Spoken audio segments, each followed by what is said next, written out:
Olá, pessoal! No material de hoje, nós aprendemos a utilizar o Relative Layout. Vocês devem ter acompanhado que para criar essa nossa tela, nós utilizamos as referências dos componentes com base no próprio Relative Layout e alguns outros componentes com base aos seus irmãos ou vizinhos. Definimos aqui o nome dos botões com base na linha e coluna de cada um. Podemos observar que o botão referencial foi o botão 22, ou seja, o botão que está na linha 2 e coluna 2. Este botão ele puxou a referência do nosso Relative Layout. Eu utilizei o Center in Parent, igual a True, e ele foi para o centro da tela. Os demais botões, eu utilizei a referência deste nosso botão 22, e de acordo com a necessidade, eu coloquei cada componente acima, abaixo, do lado esquerdo ou direito, para que assim eu consiga gerar essa tela da nossa Active. Por sua vez, agora, nós geramos a codificação Java. Preste muita atenção. Nesta codificação, nós vamos abordar a construção dos botões 11, ou seja, o botão da linha 1, coluna 1, e o botão da linha 1, coluna 2. Os demais botões terão que ser desenvolvidos e entregue ao seu professor tutor. Esta codificação, basicamente, é para que o nosso aplicativo consiga determinar a escolha de cada jogador. Neste caso, o jogador que está na sua vez de efetuar a jogada é o jogador da bolinha. Ao escolher o botão, só lembrando que os botões que estão codificados é o 1, 1 e 1, 2, então eu só posso escolher esses dois, né? Os demais não têm codificação ainda. Então, ao escolher a posição da sua jogada, nós vamos marcar através do texto este botão. E o mesmo será desabilitado, para que não ocorra um clique acidental e mude esse 0 para X.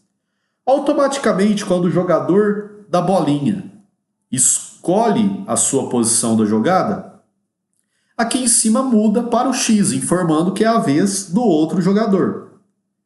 E assim o mesmo está liberado para escolher uma casa. Vamos escolher aqui a casa 1, 2, pois é a outra que está programada.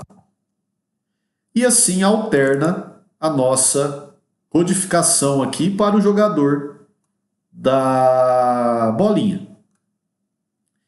O outro botão que foi codificado é o Reset.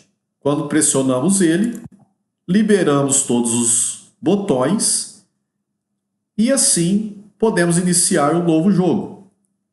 Lembrando que o último jogador a efetuar antes do reset foi o X. Então continuamos agora na vez da bolinha. Assim, vamos criar uma interatividade melhor do jogo.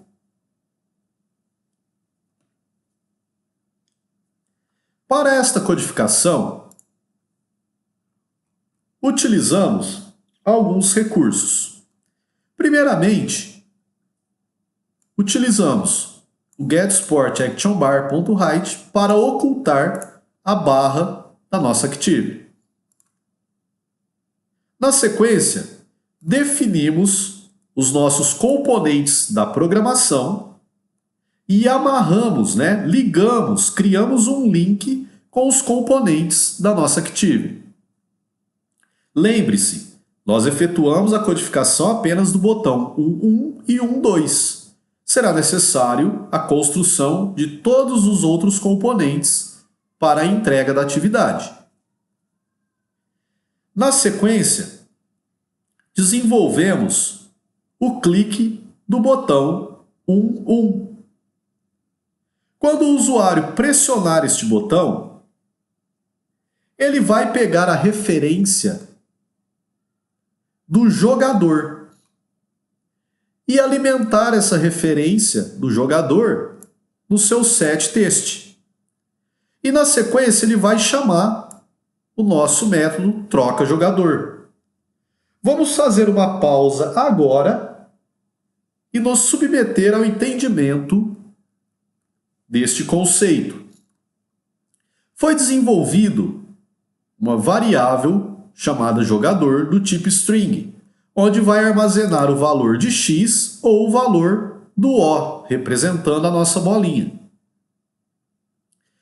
Logo abaixo, nós criamos um método troca-jogador. Este método é responsável por alternar entre o x e a bolinha, determinando assim de quem é a vez de jogada. Neste caso, quando chamamos esse método troca-jogador, acontece uma estrutura de decisão, onde é verificado se o valor atual do jogador é igual ao x. Caso seja igual ao x, entendemos que esse jogador tem que ser alternado para a bolinha. No caso, se ele não for igual a x, é porque o valor desta variável já está como a bolinha. Então executamos o else e alimentamos o x dentro de jogador. Voltando ao código do nosso clique do botão, na sequência marcamos o botão 11 como setClickableFalse, para ele não poder ser mais clicado pelos usuários. E na sequência, alimentamos novamente o nosso txt, o nosso textView, com um novo text, onde ele vai pegar a palavra jogador e concatenar com o novo valor do jogador. Por exemplo, o que era x, e quando eu chamei o nosso método troca-jogador, ele passou a ser uma bolinha. Então é onde eu jogo essa bolinha na tela do usuário. O botão 12 recebe as mesmas configurações, as mesmas características. Vamos verificar agora o botão reset. Nada mais é que alternar o setClickable para true, para que o jogador possa mais uma vez clicar sobre ele, e o texto de cada botão nós vamos colocar como vazio, para tirar o valor anterior que foi marcado na rodada passada.